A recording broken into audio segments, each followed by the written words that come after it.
पुढेही देणार 20,000 रुपये धानाला बोनस देण्याचा निर्णय देखील मुख्यमंत्री महोदयांनी घेतला।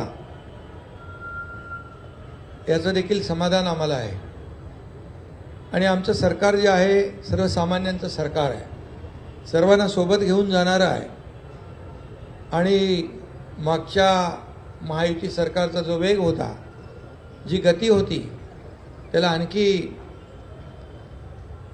गती देणार, आणखी वेगाने आम्ही निर्णय घेऊ। महाराष्ट्र आता न थांबता पुढे जाणार। विरोधकांची संख्या जरी कमी असली तरी सुद्धा आम्ही त्यांच्या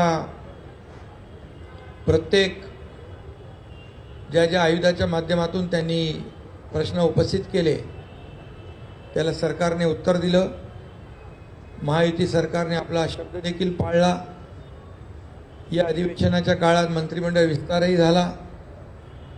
विधान परिषदेचे सभापती देखील त्यांची नियुक्ती झाली आणि विशेष म्हणजे पुणे विमानतळाला जगद्गुरू संत तुकाराम महाराज यांचं नाव देण्याचा प्रस्तावही मंजूर करून केंद्राला आम्ही शिफारसही केली। फक्त एवढंच आहे की अधिवेशन विदर्भात असताना विरोधी पक्षाने विदर्भासाठी जे मुद्दे उपस्थित करायला पाहिजे ते सभागृहामध्ये ते दुर्दैवाने उपस्थित न करता पायऱ्यांवर आणि तुमच्या चॅनलसमोर जास्त प्रश्न आणि आरोप करण्यामध्ये धन्यता मांडली।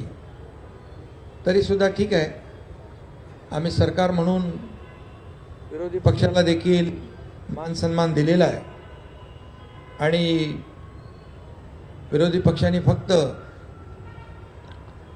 यापूर्वी जसं 2.5 वर्ष पायऱ्यांवर आंदोलन करून आमच्यावर आरोप केले, प्रत्यारोप केले,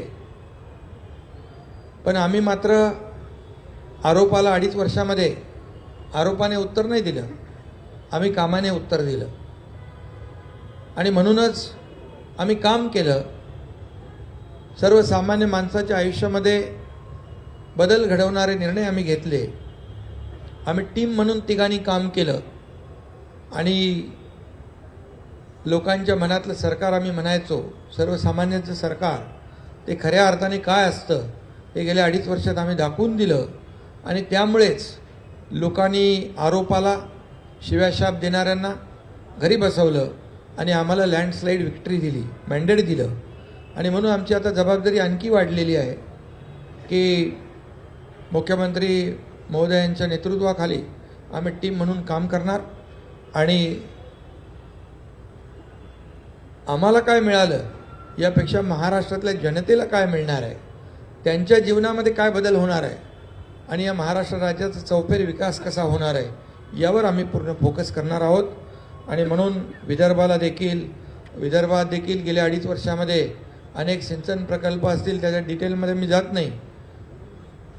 पैनगंगा, नळगंगा, इतर जे काही मराठवाडा आणि विदर्भाचे सिंचनाचे प्रकल्प गेल्या 2.5 वर्षात आपल्याला माहीत आहे की मागच्या महाविकास आघाडीच्या सरकारमध्ये सिंचनाचे 2 प्रकल्पांना सुधारित प्रशासकीय मान्यता दिली होती, परंतु आमच्या महायुतीच्या सरकारमध्ये तब्बल 129 प्रकल्पांना, सिंचन प्रकल्पांना 170 झाले, त्याला मी मान्यता दिली। लाखो हेक्टर जमीन ओलिताखाली येणार आणि शेतकऱ्यांना फायदा होणार। म्हणून हे सरकार बळीराजाचंही आहे, त्याच्याही मागं उभं राहण्याचे निर्णय आम्ही घेतले आणि अनेक निर्णय नियमाच्या म्हणजे जे नियम निर्धारित केलेत त्याच्या पुढे जाऊन NDRF असेल आणि इतर निर्णय असतील, आम्ही तेही केलं शेतकऱ्यांसाठी गेल्या 2.5 वर्षात। आपल्याला माहीत आहे, मी त्याची पुनरावृत्ती करत नाही, परंतु आदरणीय प्रधानमंत्री महोदयांनी 6,000 रुपयाची जी शेतकरी सन्मान योजना दिली, त्या 6,000 रुपये आम्ही टाकले गेल्या 2.5 वर्षात। 1 रुपयात पीक विमा योजना केली। मुख्यमंत्री महोदयांनी सोलर म्हणजे आपल्या सौर ऊर्जेवर भर दिला आणि शेतकऱ्यांना आता दिवसा वीज देण्याचा आमचा प्रयत्न आहे, तो आम्ही यशस्वी करतोय आणि 7.5 HP पर्यंत वीज बिल माफ करण्याचा आम्ही निर्णय घेतला, तो लागू केला आणि म्हणून जे निर्णय आम्ही घेतले त्याची अंमलबजावणी आम्ही केली, याचं समाधान आणि खूप आम्हाला आनंद आहे। आणि म्हणून विदर्भाला न्याय मिळवून देण्यासाठी फक्त चर्चा आणि सरकारला जाब विचारण्याचं काम यापेक्षा दुसरं काही विरोधकांनी केलं नाही. पायऱ्यांवरच फक्त आता नाटकं म्हणणार नाही मी, पण ते तेवढं करण्याचं काम त्यांनी केलं आणि त्याच्यामध्ये धन्यता मानली. बीडच्या आणि परभणीच्या घटनेबाबत देखील प्रश्न उपस्थित केले. मुख्यमंत्री महोदयांनी अतिशय गांभीर्याने सरकारने दोन्ही घटना गांभीर्याने घेतलेल्या आहेत आणि त्या बाबतीमध्ये सविस्तर निवेदन मुख्यमंत्री महोदयांनी केलं आणि कारवाई देखील केलेली आहे.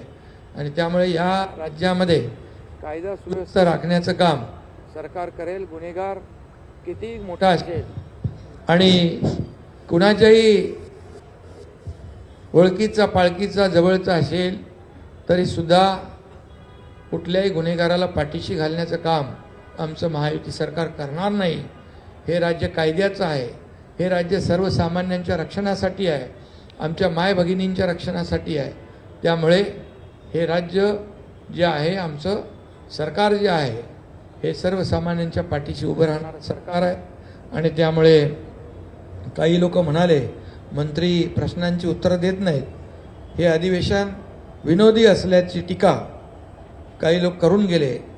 परंतु काही लोकांनी जेव्हा मुख्यमंत्री पदाचा राजीनामा दिला होता त्यावेळेस आमदारकीचाही राजीनामा देऊ असं म्हटलं होतं. परंतु ती आमदारकी वाचवण्यासाठी फक्त पर्यटन म्हणून काही लोक येऊन जातात आणि त्यांनी हे अधिवेशन विनोदी म्हणणं म्हणजे हाच मोठा एक विनोद आहे. आणि म्हणून बाकी जाऊ द्या, मी जास्ती काही टीका करत नाही. पण हे अधिवेशन अतिशय बरं. दुसरं, आपल्या सोयाबीन आणि कापसाला सरकारने 5,000 रुपये हेक्टरी मदत केली. त्याचे 4,194 कोटी 96 लाख शेतकऱ्यांना त्याचा फायदा झाला. हेही मी या ठिकाणी नमूद करतो. आणि कांद्याच्या संदर्भात देखील मुख्यमंत्री स्वतः आपल्या केंद्र सरकारशी संबंधित मंत्री पियुष गोयल यांच्याशी संपर्कात आहेत आणि कांद्याचा भाव जो आहे तो खाली आला आहे. तो 20% जो एक्सपोर्ट ड्युटी आहे ती कमी करावी यासाठी देखील केंद्र सरकारशी आम्ही पाठपुरावा करतो आहे. त्यामध्ये आम्हाला नक्की यश येईल. आणि म्हणून आजचं या आठवड्याभराचं अधिवेशन जे आहे अतिशय यशस्वी झालं. आणि म्हणून मुख्यमंत्री देवेंद्रजींना देखील मी त्यांचे अभिनंदन करतो, त्यांनाही शुभेच्छा देतो. आणि आपल्या सगळ्या पत्रकारांना पुन्हा एकदा शुभेच्छा देतो की आम्ही आमच्या अधिवेशनातल्या कामकाजाला आणि एकंदरात घेतलेल्या निर्णयाला आपण चांगली प्रसिद्धी दिली. त्याबद्दल पुन्हा एकदा आपल्या सगळ्यांना धन्यवाद. जय हिंद, जय महाराष्ट्र. महायुती 1च्या अभूतपूर्व यशानंतर आता महायुती 2चे कॅप्टन आणि खरं म्हणजे विरोधी पक्षात असताना विदर्भाच्या प्रश्नासाठी सातत्याने झटणारे आज राज्याचे प्रमुख म्हणून या ठिकाणी आहे. आणि एक काळ असं होतं की आम्ही धानासाठी आंदोलन करत होतो, परंतु विरोधी पक्षाने कुठल्याही शेतकऱ्यांसंदर्भात कुठलाही प्रश्न उपस्थित न करता संवेदनशील मनाने विदर्भाच्या धान उत्पादक शेतकऱ्याला बोनस देणारे राज्याचे प्रमुख मुख्यमंत्री महोदय यांना मी विनंती करतो की त्यांनी संबोधित करावं.